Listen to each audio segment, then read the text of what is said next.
C'est donc avec un respect infini que nous nous inclinons devant leur mémoire au cimetière du Trabuquet.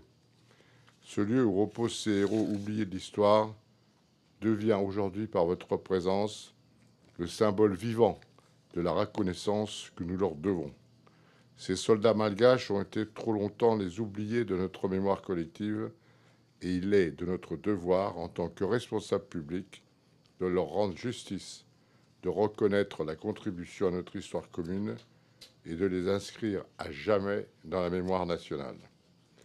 Votre présence, Monsieur le ministre, Monsieur le consul, Monsieur le général, sont des actes forts. Elles marquent la volonté de l'État malgache de ne pas laisser l'histoire de ses fils sombrer dans l'oubli.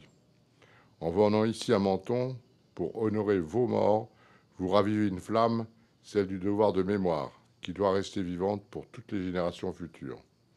Vous rappelez à chacun d'entre nous l'importance de se souvenir, de rendre hommage, de transmettre l'histoire de ces hommes qui ont contribué à bâtir la paix, et cette paix que nous chérissons ensemble aujourd'hui.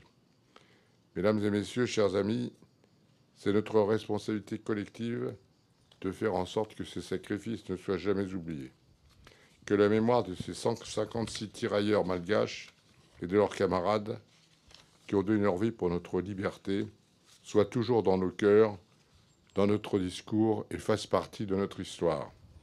Si, à ce jour, nous savons d'une manière générale qu'il y avait des milliers de compatriotes qui avaient laissé famille et amis, qui avaient quitté leur terre natale pour participer à la Première Guerre mondiale, et beaucoup n'en étaient plus revenus. Nous n'avons guère d'informations précises sur les localités où ils étaient enterrés. J'estime qu'il est de notre devoir d'entreprendre toutes les actions nécessaires aux fins d'identification et de recensement en étroite collaboration avec les autorités françaises compétentes, civiles et militaires.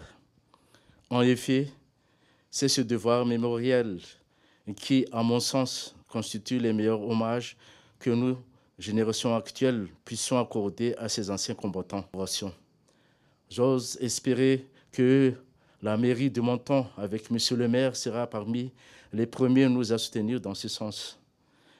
La tenue de la cérémonie d'aujourd'hui constitue déjà un début des démarches vers cette coopération fructueuse et mutuellement avantageuse.